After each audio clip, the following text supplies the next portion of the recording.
que estava acontecendo nos tribunais, então, antes da tal da lei do distrato?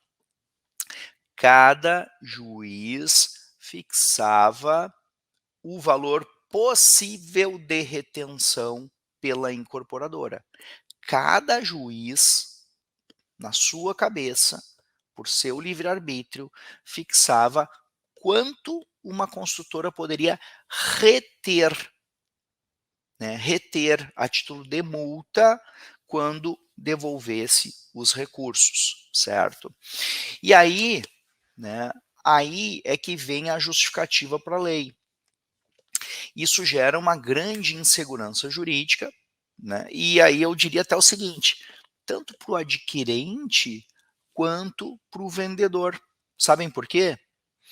Porque é muito melhor eu tomar a decisão de fazer um negócio em que, e todo negócio tem alguma medida de risco, né?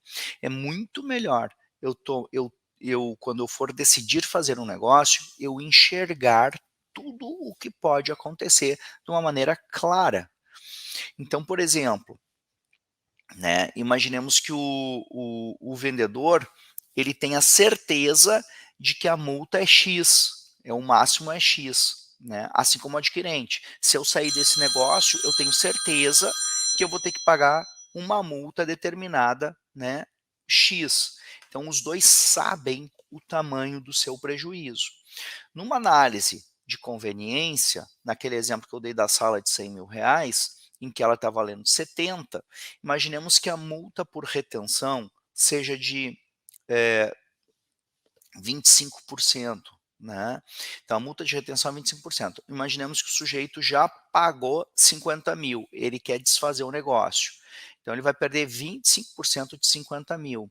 Ele faz essa análise de conveniência para ele e sai fora do negócio, de uma maneira clara.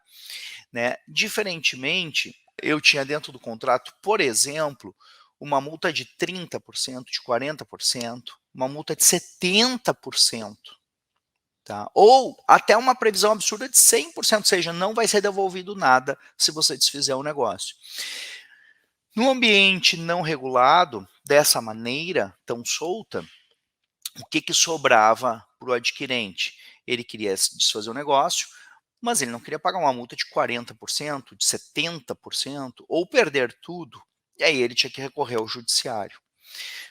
Por conta dessa falta de segurança, por falta de regulamentação, o que acontecia? Desestimulava, inclusive, a pessoa a tomar a decisão de se arriscar na compra de imóvel. Por quê?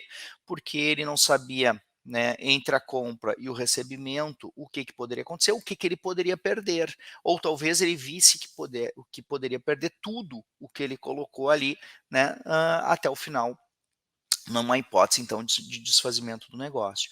Então, não era bom nem para o comprador, nem para o vendedor. Né? Por quê? Porque solto assim, dessa maneira, vinham esse tipo de contrato, e esse tipo de contrato ele é passível de discussão judicial. Muitos juízes estavam adotando a tese de que o máximo de multa seria 10%. Alguns aplicavam 15%, outros 20%, outros 25%. O que a lei do distrato fez? Ela veio e aplicou duas hipóteses de multas máximas. É importante que se diga isso. Duas hipóteses de multas máximas.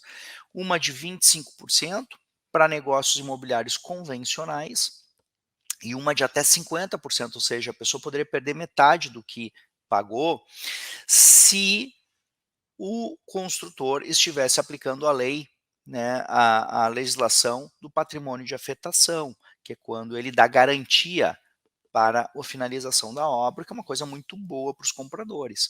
Então, nessa hipótese, a lei mais ainda protegeria, ou seja, desestimularia o desfazimento do negócio. Essa é a lógica da legislação. Essa é a lógica da legislação, certo? Pois bem, queridos amigos, isso não significa que um incorporador mais audacioso, mais tolerante ao risco, e que um incorporador que se garanta que tenha mais saúde financeira, que para estimular os seus negócios de vendas, ele não possa fixar no seu contrato uma multa inferior a isso. Ele poderia fixar uma multa, o máximo que a lei diz para negócios comuns é 25, né? Ele poderia nos contratos dele fixar 10%. E aí o sujeito, quando vai fazer a aquisição, ele olha assim, se eu sair fora eu perco só 10%. É melhor eu comprar do Rafael, que está aplicando a multa de 10, do que do Rogério, ou da Bianca, ou da Bruna, que está aplicando a multa de 25.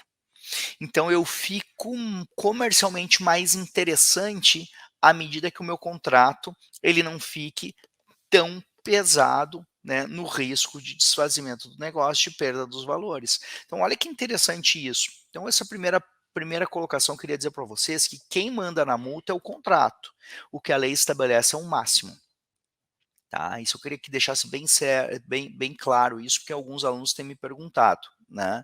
Ah, mas não é 25? Não, não é 25. 25 é um máximo, mas o que vale é o que foi estabelecido contratualmente. Isso é um primeiro ponto, tá? Que eu queria trazer para vocês. Um outro ponto que eu queria trazer para vocês é o seguinte: e deu certo o objetivo da lei? Eu vou trazer algumas informações aqui, né, para vocês verem como é importante a gente entender a questão da performance. A Associação das Empresas do Mercado Imobiliário de Goiás, tá, que é a ADM, né, ela publicou, tá, que nos primeiros 3 anos de lei do distrato, que houve uma redução significativa no desfazimento de negócios, tá? Evidentemente, né, pessoal, evidentemente, eu não vou querer acreditar 100% disso, né, a lei do distrato, mas é um indício interessante, tá?